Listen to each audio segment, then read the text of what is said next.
what I really want to talk about is how we can work together to address a problem that we became aware of about 6 months ago. If a person is unlicensed and they're out scamming consumers, it's really easy for us to address because you have a consumer that's filing the complaint. It's a lot easier and more effective than you giving us the case because the DA understands they need to charge that unlicensed person with a felony. And if that money changed hands inside the dwelling, that's burglary. So if you're unlicensed and you're scamming people, it's not hard to deal with. I got Leanne looking at a press release we got yesterday from LAPD. They went out and arrested 2 contractors. One's revoked, the other is unlicensed for scamming consumers with HVAC work. They're still in the LA County Jail. So we're seeing a lot of that. But why we have this meeting here today, it comes about 6 months ago. I was attending a California District Attorney Association meeting in Berkeley. And their #1 concern was HVAC and ductwork scams. They're getting a lot of complaints in the DA's office. About that same time, Better Business Bureau called me up and said they're getting flooded with complaints. And as luck would have it, our board chair, it's currently David Diaz, it was Joan Hancock previously, her mother called somebody out in December for a tune-up. They dismantled her unit, took it off-site, left her without anything, and 30 degrees out in Sacramento. And so that got her attention, but we started to see that we have a problem. And now we got the LAPD, we've got the law enforcement, they're all looking at this. And what I want to cover with you today is what the law requires. Now I need to get your input. You're going to say, you're probably going to tell me a lot of this is unworkable, but we need to really stop and think about it. Yes, sir. So you're saying they can call a local jurisdiction, it doesn't have to be the CSLB? Oh, absolutely not. I personally have had 4 clients in 4 months. I'm sure you've heard of them. Our boiler room calling people. Yeah. And so she could have called the cops because they were in her house. They were mowing. There were 2 of them mowing around everything else. So okay. Could she have? Yes. Now, if it's up here in Northern California, because we don't have the level of attention we do down south, they should call us. But she could definitely call the police. Person that came out there may not be licensed. Company just referenced, a lot of them that are affiliated with that are not licensed. They're facing criminal charges today. And you're right, they do. That's a boiler room operation. I should have totally called cops. I didn't even think of that. Yeah, keep in mind that the contractors board licenses contractors. We investigate complaints and we work with you. But if you're unlicensed, that's a criminal offense in the state. Any peace officer has jurisdiction to file on that, arrest you. But you got to get the attention of the police chief, and some jurisdictions are different. As you know, and it could be tough. But in LA, it's really interesting. They've dedicated a detective to work on this problem, and they understand how important it is. And I believe they'll do the same thing up here. I've met with some of these DAs. They have DA investigators will be part of it. But we got to figure out how we're going to find our targets, and we're going to be effective with it. But it's about working together to achieve our mutual goal. Now, let's talk about a boiler room for a second. What's happening is they're calling somebody up. They didn't initiate the call. Someone's making a call to them, to the consumer. They're coming out. They don't have to be a registered salesperson at that point. They can call up and say, hey, you know what, I'll give you a tune-up for $50. They go out to the house. That person doesn't have to be registered. There's no 3-day right to rescind. But what you have to keep in mind is if they initiated that call, I mean, they're the ones that call the consumer, they can't deviate from what that call included. So if they get out there and they're going to tune that furnace up or add some Freon to the HVAC unit, they cannot bid to replace it or anything additional. Whether they made the call or that consumer made the call. If they do, then that salesperson must be registered. Person that came out there, it is upselling or selling something other than what the call was made for, is committing a misdemeanor in the state. Again, it's something that the DAs and the local law enforcement can address if they want to.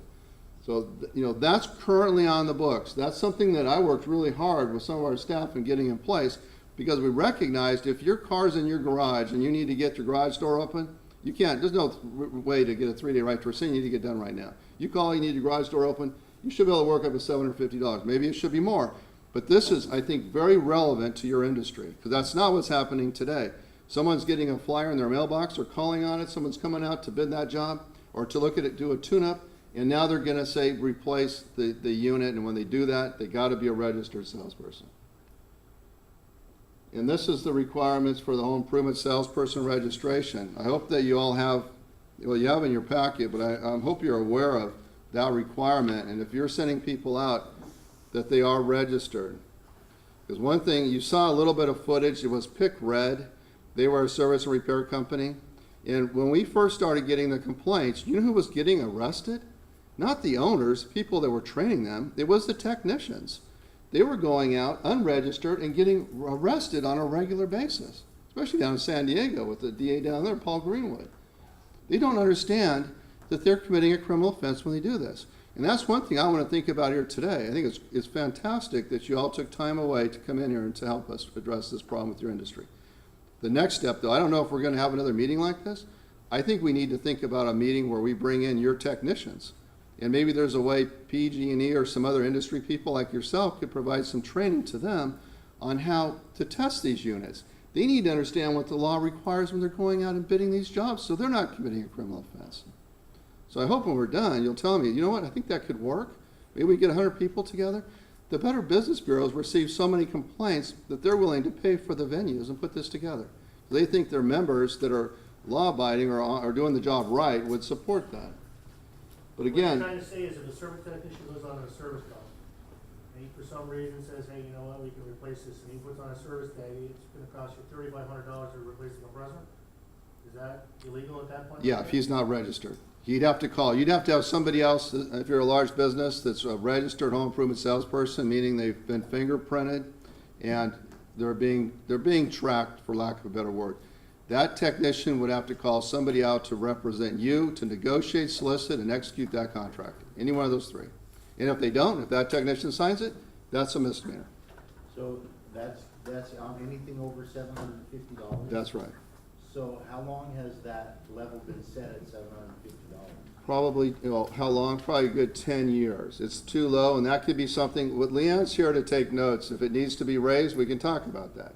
But Yeah, that's the reason for the meeting. Repairs, the price has gone up, Sure. you know, on in-home repair, and I'm breaking that law every day.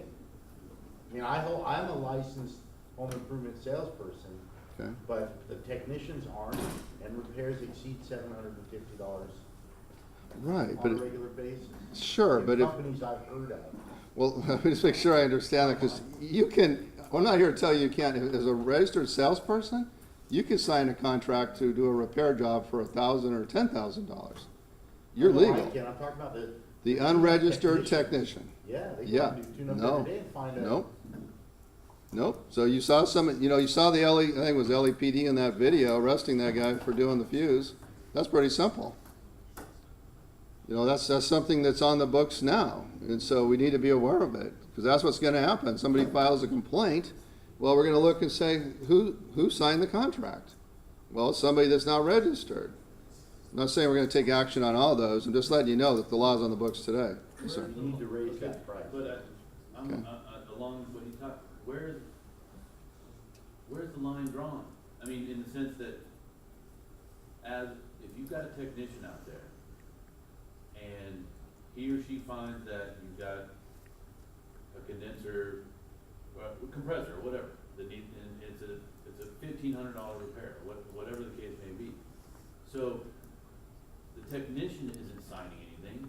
It's the homeowner, and this, I'll say homeowner, not business owner, but homeowner, says, oh yeah, I want that repair, can you do it today or tomorrow or the next day? They sign saying we want it done.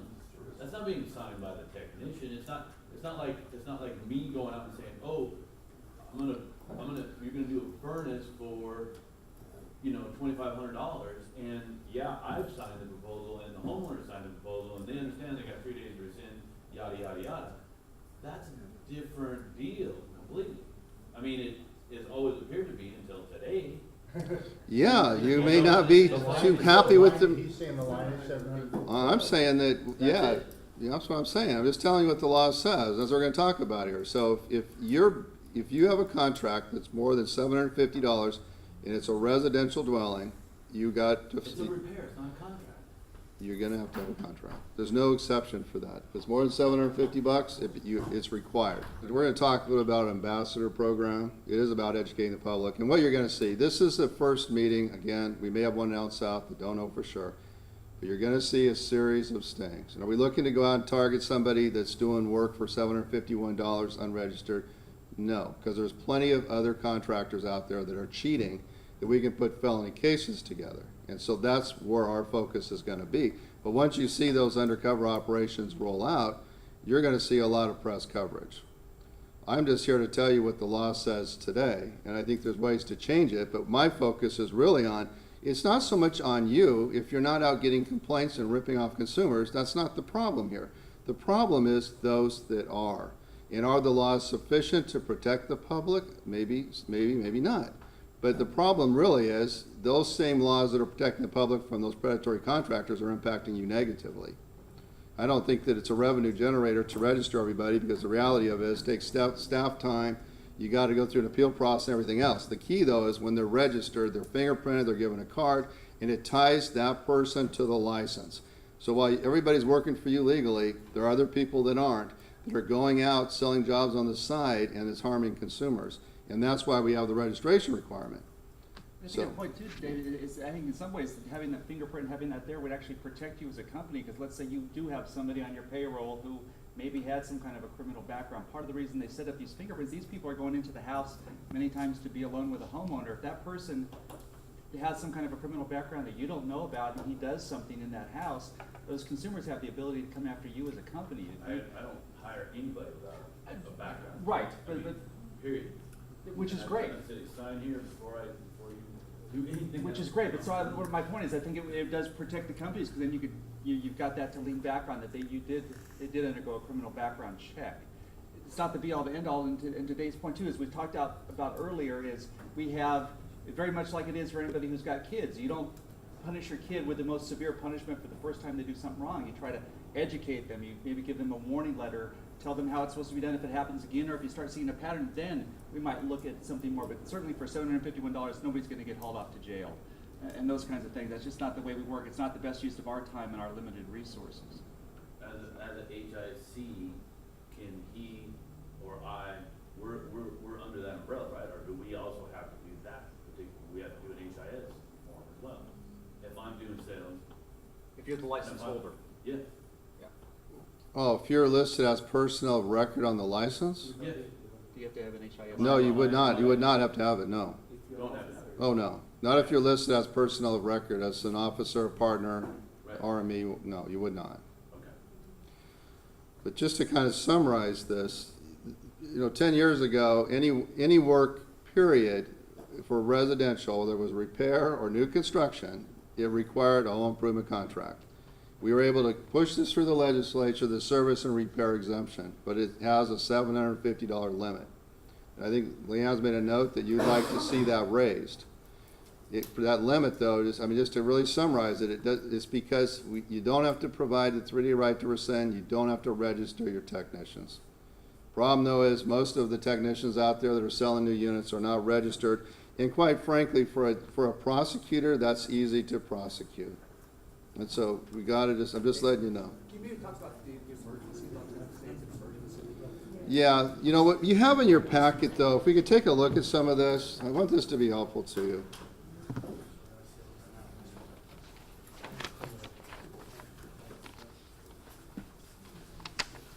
We got the home improvement salesperson registration. The legislature's looked at, over the years, rescinding this requirement, but it is there, and it does help where you have somebody that's revoked.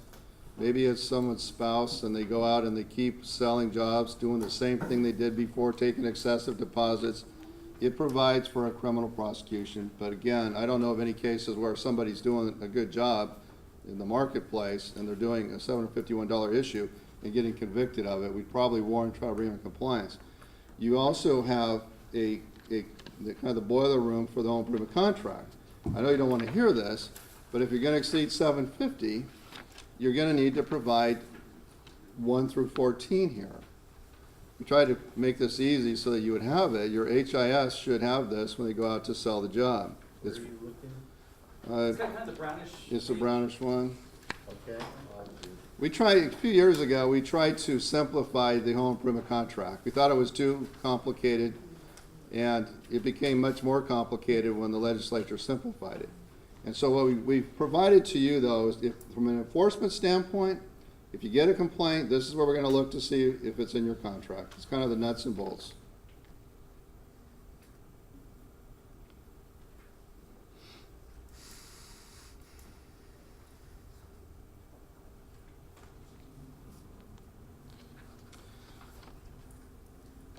I have a question. Sure.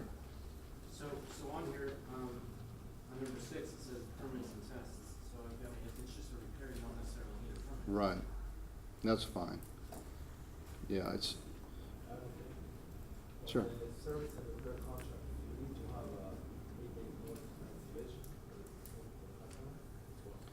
No, it's really just pretty basic. You should list what the repair is. I don't know, we don't have it in here, Leon? I thought we had a sample of it. I don't see it. Because we wanted to provide you a copy. We'll make sure that we send one out.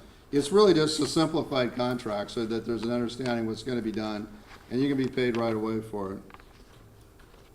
I'm not sure if that answers your question, but that's, Technically, do I need to put it on a contract for the 3 days or not? no 3-day, you don't have to give anybody a 3-day right to rescind. If they call you up under a repair, they say, my air conditioner's not working, and you go out there, they called you because it's not working because the capacitor's blown, you don't have to provide 3-day right to rescind, you can fix it right on the spot and then get paid.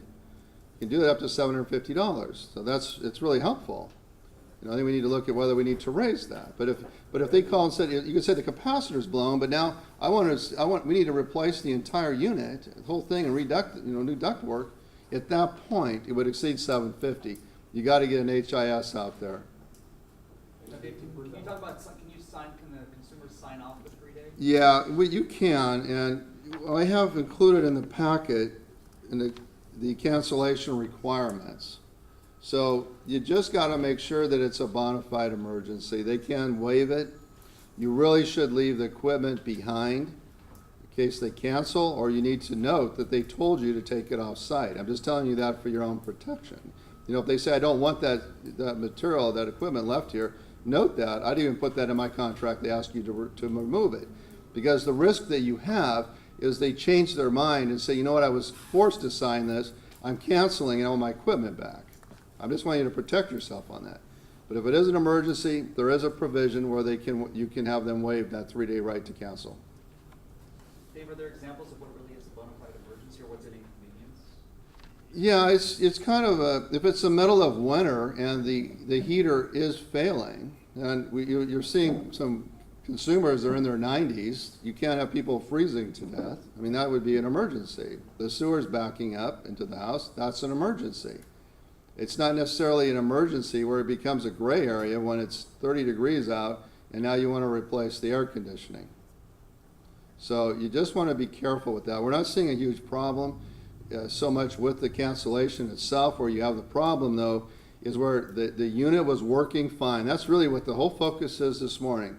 They called somebody because they wanted a tune-up. It was working okay. When they came out, they now say it's all got to be torn out and replaced. They haven't signed a 3-day right to rescind.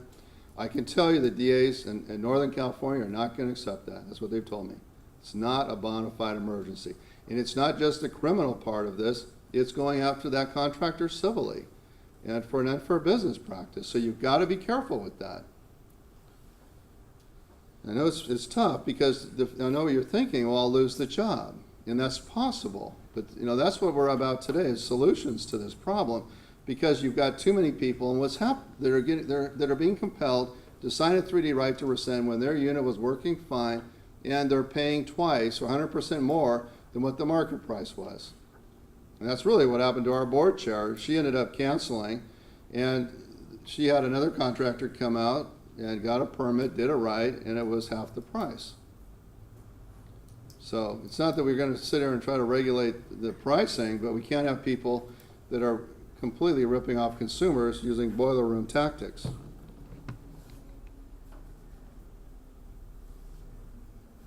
We've already covered some of this, but if we can help you look at your contract, we will. So whatever it takes, we don't want you getting in trouble. We want you to have a successful and very prosperous business.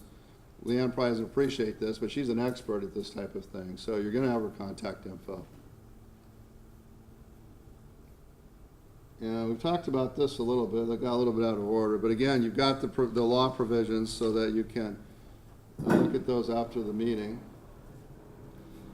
But here's the big thing, and this is why you got people in jail today. It's over the misrepresentation. And I didn't put the penal code in, but in Alameda County, the DA is really the pioneer for its penal code 525 and its theft by false pretenses. And this is what they're looking at.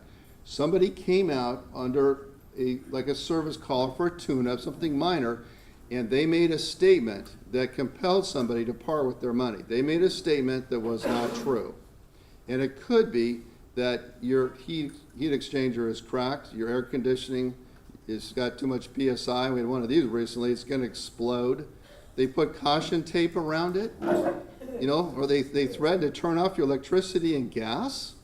Well, I wouldn't do that in Alameda County because that's theft by false pretenses. You made a statement that was untrue and somebody parted with their cash. Because of it, they're going to prosecute as a felony. And what they are doing is that if they get in front of a jury, they can convince the jury that this could happen to them. So you got to be careful. And is it going to happen on one case? No. But we talk about stings, and I'm hoping that you will give us a sting site and you'll tell us what we should be looking at. We're going to get it on video where they're out doing this exact thing. They're making a false statement and it's a felony.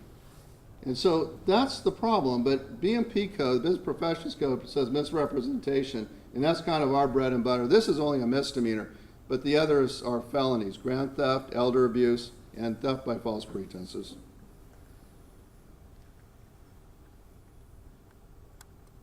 And I'm a little ahead of myself. What about this, though? Is there any good news here this morning? There could be. And I don't know, I imagine most of you have gone to your energy calculator. Actually, I did it because I've got SMUD. Really interesting. You put in the square footage of your house, how many people are there, what hours they're in the home, and you can figure out what your energy cost is for heating and cooling your home. And you'll see that on one of the handouts here. It's titled Energy Calculator. Because what I'm thinking, though, if nothing else, you can go out and when you're selling a job, you could put together a bid packet. You may have already done this. You got your name style on it. We have a cover letter. I don't think we put it in here, but if you'd like to have it, we'll provide it to you. It explains the energy calculator. It explains to your customer why they should hire the licensed and insured contractor that's going to get a permit, and that they will enjoy financial savings by doing so. That's the key here. You know, when you look at this calculator, you can figure out what the percentage of your bill is to heat and cool your house.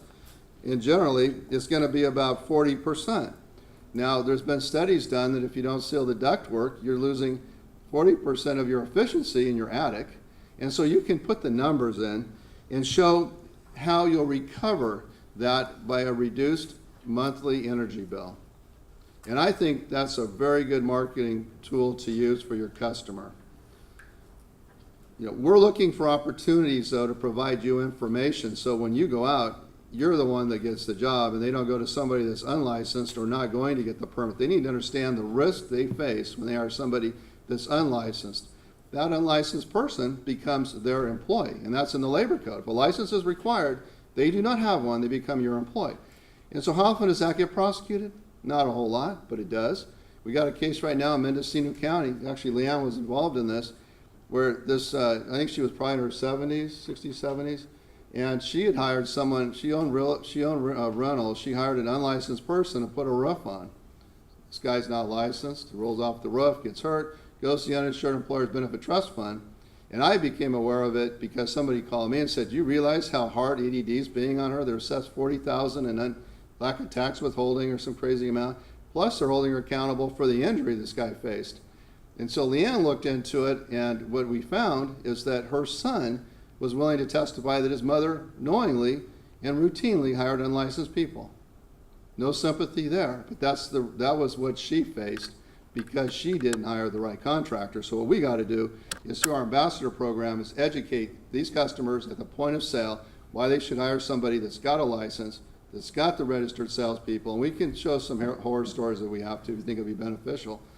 And also that are going to get the permit, and when they do that, they're going to recover their return on investment. If they pay you a little bit more, they're going to recover this in probably the first year. There's a study done by the PUC and the California Energy Commission that shows there's a 300% return on investment when you install that system appropriately.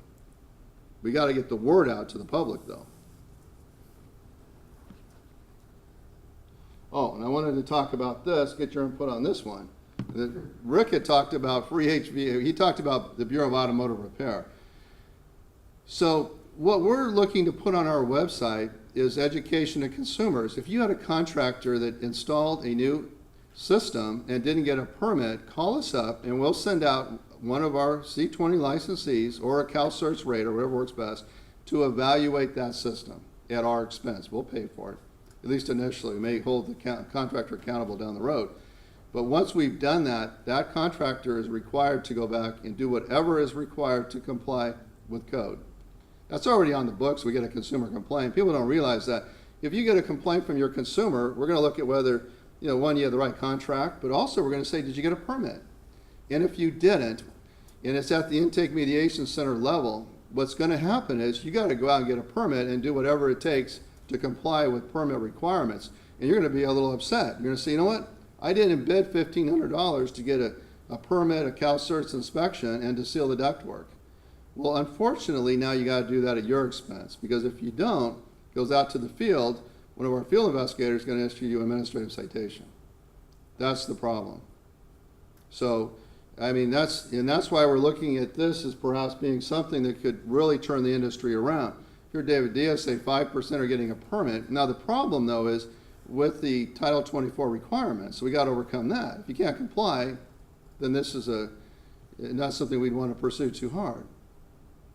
But if you are getting the permits, you're probably having a tough time competing, and it's not fair to you, and so we want to help. All right, Earl, what are your thoughts on the energy calculator? We didn't put our cover letter in, so we got all of your contact information. We're going to send that out. I'd like for you to be part of our ambassador program. We've only got 2 people so far, so we could probably have 18 with all of you. Yes. Is the Energy Upgrade California thing, doesn't that employ some of the energy calculator stuff? I mean, utilize some of the energy calculator? I don't know, Rick. Do you know? You have the Bay Area Energy Network for all of you in the Bay Area, and they have an outreach campaign, and they're trying to get involved in this too. So it's a matter of putting all the parts together and trying to do it in a thoughtful manner. So I don't know. I didn't follow exactly what you're suggesting about the free HVAC inspection. What are you suggesting with that? Well, what I'm suggesting is that what I want to do is get the word out that we started in Santa Clara County with this, and so far it's just Santa Clara County, but we want to get the word out that if you hired a contractor and there was no permit obtained, that you could call us and we would send out perhaps one of you, and we'd pay you to do it, to look at that installation and tell us what it will take to comply with code. That contractor is going to have to return, get a permit, get a HERS rater out if necessary, and do what it takes to get a final inspection. The free HVAC inspection is for the homeowner. It's for the We homeowner. talked about before, part of the things like with advertising, the Yep. challenges is finding out about it. We only will find out about a consumer if they file a complaint, but many of these times consumers don't know. And so what we're looking at, and we really haven't rolled this out, but what we're thinking is if we put some kind of an educational campaign for consumers, and as part of it saying, if you had this type of work done within the past X number of days, you've got your contract, all your paperwork, contact us. We will pay to send somebody out to make sure you got done what you paid for. And if we find out that the permits were not pulled, then could take action, go back to that contractor. So it would be a free inspection up front for consumers. So we're hoping to find ways to find out about cases that we normally wouldn't find out about. So the homeowner would be contacting the CSLB? They would contact the board, we would pay to send somebody out. Potentially, those costs would then roll back to the contractor who did the work. You can also report, though, you went out and bid a job, you didn't get it, and somebody else did the work. You can report anonymously, and we have that set up on our website, and we will investigate that. And we wrote a couple hundred citations for that. So if your competitor didn't get a permit, we'll look into it. Yeah, and that's where we look for input too, Sure. because we're trying to think out of the box here, or come up with different ways. So if you guys out there in the field have some way that we might think about, let us know. Is there a way that State Contractors License Board could make it easier for cities in Alameda County, the Bay Area, to have a contractor be able to get online and pull permits instead of going to their city hall, waiting in line, wasting an hour, driving around, finding parking. It's a huge expense. If they could just get online, if we could get online and get a basic permit fee, you're gonna start seeing people willing to do Absolutely. it. Yeah, and I got some good news with that, because a lot of jurisdictions now allow for online permitting. And even something else that we've been pushing for a few years is one, online permitting and self-certification, meaning that it started in Oregon. You get a permit book, you could do 10 installations, they're only gonna come out and inspect 2.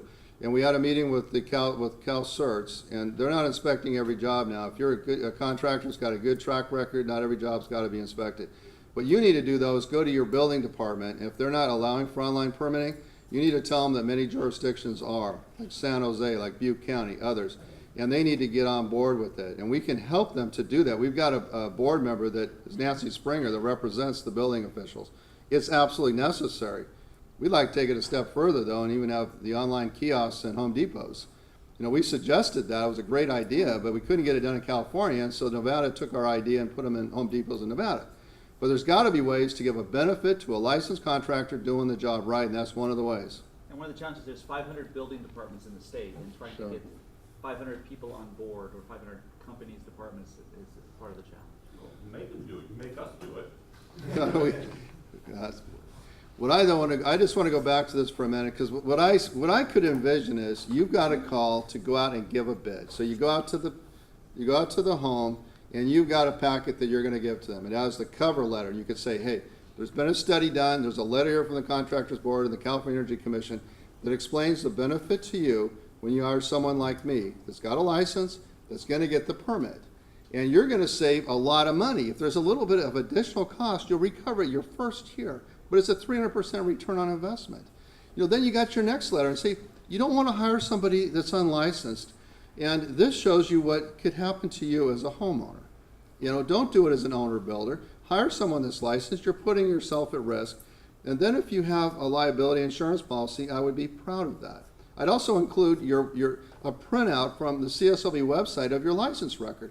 You know, and I would just tell them, while you may want to you may take other bids, make sure that you're comparing legitimate contractors, that you verify them, and here's my license information, you can verify it for yourself, and here's my liability insurance policy.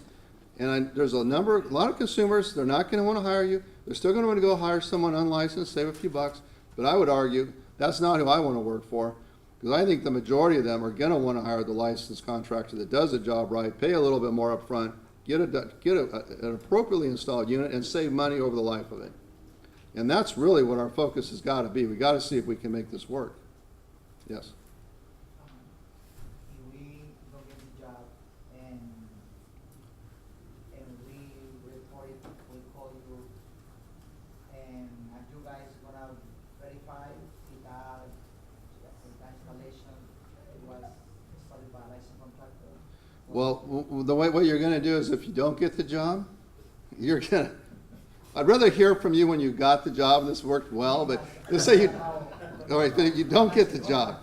You don't get the job, you need to file, and you can file anonymously. Our Intake Mediation Center has an investigator in one north, one south to work with you.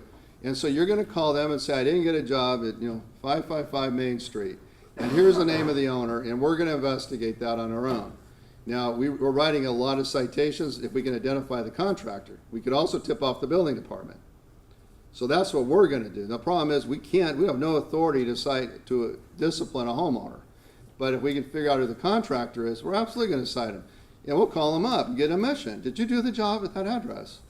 We have information to believe you did an installation at this address, and say, yes, hey, there's no record of you getting a permit. I got to see a permit on file and get it finalized, or you get a citation. You know what? I better hear from that homeowner in 10 days. You're getting a citation in your mail. So that's been a very effective tool for us.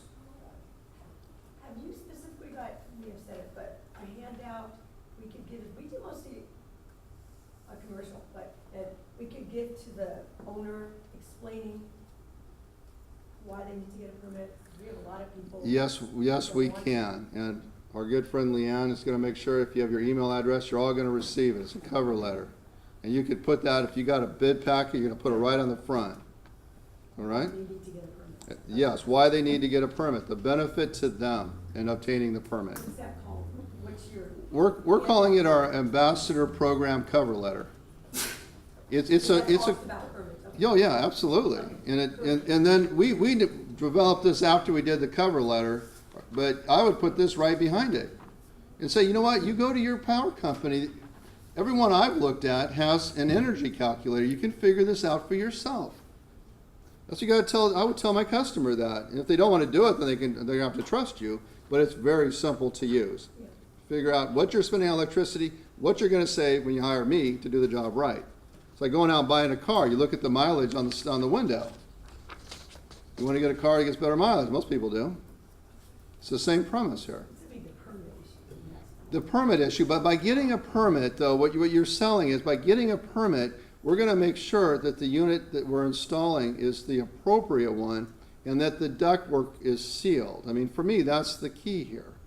And if you're not getting a permit, someone's going to come in and just replace the unit. You're going to lose 40% of your energy efficiency on average in your attic or your basement.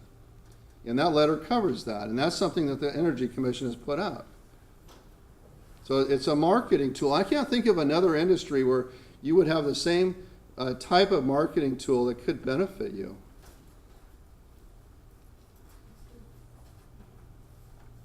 My favorite picture of this underwater dog. But reporting violators, you have some of this. We're looking to do things differently. I want to share with you, we call it the Eyes on Site program. And it's a program we set up in Butte where we pay contractors gas money, you'll get rich doing this, to go out and verify a suspect job site. It's kind of interesting. But the best thing that came out of it, though, was the ability to let us know about illegal activity electronically. So you can find that now on our website. Rick, still there? Okay. Well, you can go to that website. We do need information, though. So we would ask that you, and it's just a brief form. We need the address. If you know who's there, what kind of work they're doing, send that in. We'll send somebody out. But as Rick pointed out, the most effective tool we have are the undercover operations because we're calling these people to come to us. And I know that we talked a little bit about expenses.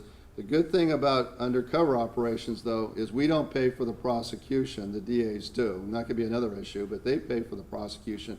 When somebody comes to our sting site, the transaction is audio recorded. And Orange County, being an example, has a 100% conviction rate. There's really no way to get out of it when you come out, identified yourself, you bid for over $500, and you don't have a license. That's all we have to prove. And another reason why it's effective is after the first conviction, you're going to get some work project. You may have to pay the county $500, $1,000. The second conviction is a mandatory 90 days in jail. And so we've done a study, and we have very few second convictions. Now, you could argue they've gone further underground. They may have, but at least they're not out front on Craigslist. And so that's why we like the stings, plus the deterrent factor when we're publicizing all of this. So we want to work with you on the stings, but we use Craigslist primarily for our targets. I'm constantly telling our investigators that I'd rather we didn't do that. I would rather we used your targets, our industry partners. It's easy to go to Craigslist. They take the easy way out. They go there. There's a ton of them, just like you said. All you got to do is the night before start calling on Craigslist. They can get 30 people out there. I had to laugh. I was reading one of the reviews of a sting down south, and it said they made 30 sets, 30 appointments, and 32 people got arrested. So I said, how did more people get arrested than you invited? Well, I guess somebody pulled over because they thought somebody was giving a bid, and they wanted to give a bid. So how easy is this? Well, it's crazy.